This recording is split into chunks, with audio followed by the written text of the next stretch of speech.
Hi! Hello world! The love of your life magnifies your spirit. They bring the hidden parts of you to the surface. They help you to expand. The love of your life chooses you. They connect in a way that is secure, in a way that is rooted, in a way that cannot be threatened or intimidated by external factors, in a way that makes you feel value, in a way that respects your soul. The love of your life understands what it means not just to fall in love but to stand in love, to protect love, to honor love. They make living amends. They love you on purpose, with intention, from a place that isn't conditional, from a place that feels like home. The love of your life borders your solitude. They encourage you to become a world within yourself. They inspire you to be your own safe place, because they know that it will only ever deepen the world you will create together. The shared vision you will embark on shoulder to shoulder, soul to soul. The love of your life transcends, they exist beyond the confines of your imagination. They are here, they are real, they exist, and you deserve it. By Bianca Isparesino.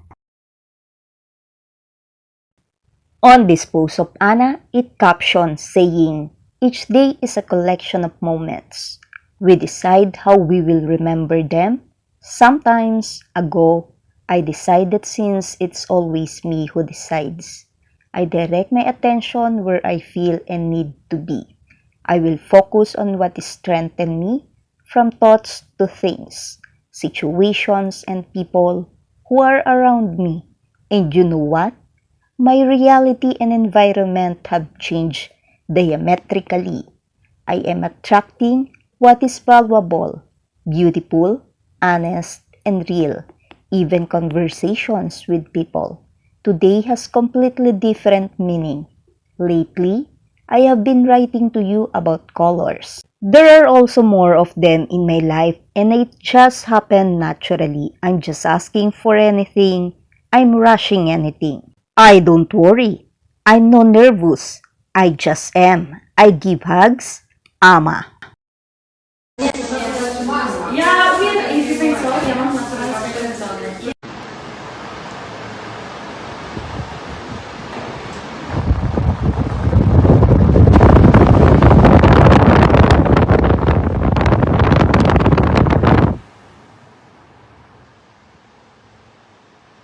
No cześć. No cześć. To jest wspaniały człowiek, który malował mnie przez wszystkie razem 7 odcinków, bo to jest 7 odcinek ze mną, a 10 ogólnie. To ja. Polecam tę cudną kobietkę. Polecam tę cudną kobietkę i zapraszam do make-upy. Natomiast Ama, dziękuję Ci bardzo, bo malowało mi się Ciebie wspaniale, naprawdę i kocham najbardziej. Dziękuję. I chcę Wam powiedzieć, że Domi będzie robić szkolenia indywidualne. Także proszę tutaj oznaczam Dominiczkę i proszę się zapisywać tłumnie. Dziękuję.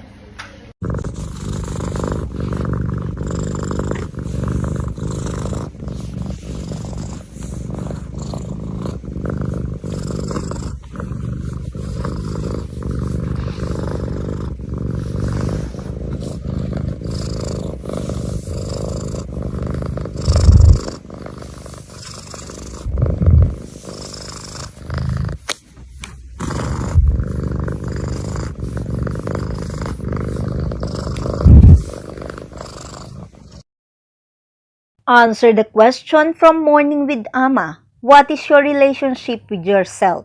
Many of you wrote to me that you don't like yourself. When you look at the mirror, you see yourself ugly. You don't like yourself. You don't even know how to spend time with yourself. Immediate start to wonder if I am a person who would speak on this topic, and if there is something in me that I could pass on to you and help you without being a rescuer. I think so. In a way, yes. All I can do is share with you my story, thoughts from life, and if you want to get something out of it for yourself, feel free. I understand you. because I was at that point in my life a year and a half ago, and I really started to understand who I am and what my relationship with myself means to me since I consciously become single, and it lasts until today. Because in fact, since making this decision, I have started to learn how to spend time with myself. I have started to rediscover what I like, what I need, what I don't want, where my boundaries are, and I have stopped deceiving myself. I started to notice what my and only my attitude is, the attitude toward myself, and there are very uncomfortable moments because as I have mentioned, I stop deceiving myself and then the whole truth comes out.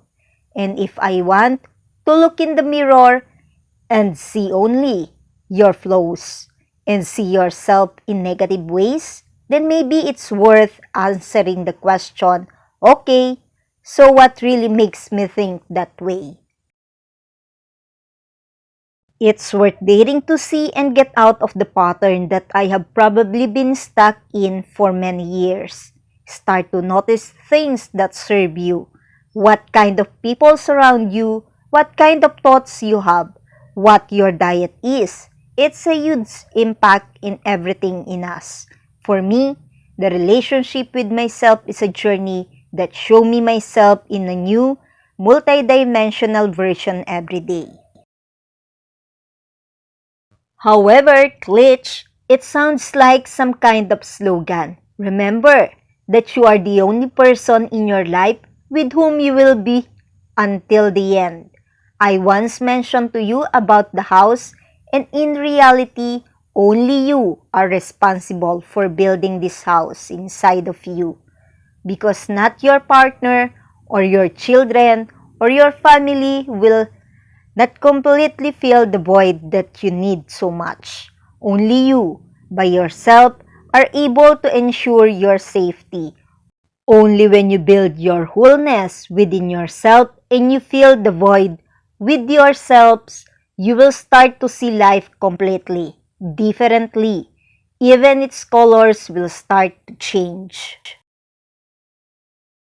And the amazing things is that once you understand this, you know that only you are able to decide what your life will look like. Only your decision can influence who you will be tomorrow.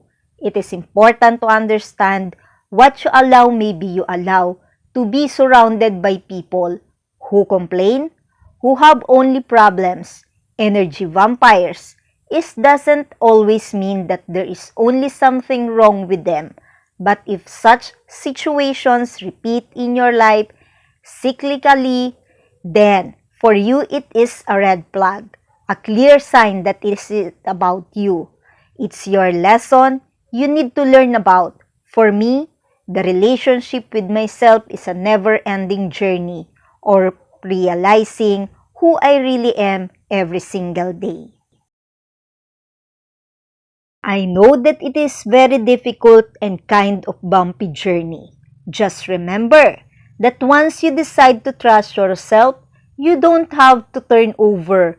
And even though it is often very uncomfortable, you feel lonely, and it is very dark sometimes, this is the only way we are able to understand and learn about ourselves. And of course, I still have moments of doubt, but then I tell myself, hey, it's just a moment. Look how much you have been through. Look how much is still ahead of you. How far you have become, and today, there's nothing above me, always me, and myself. Love is in the first place.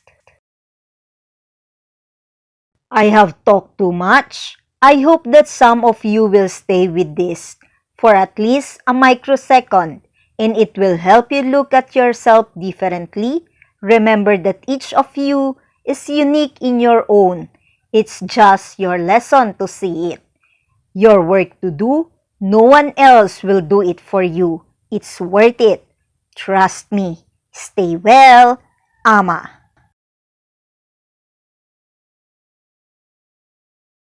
Good morning, sunshine. Good day. Refreshing day.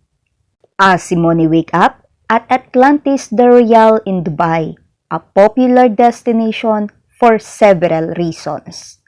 Its iconic architecture, luxurious accommodations, and world-class amenities that attract visitors.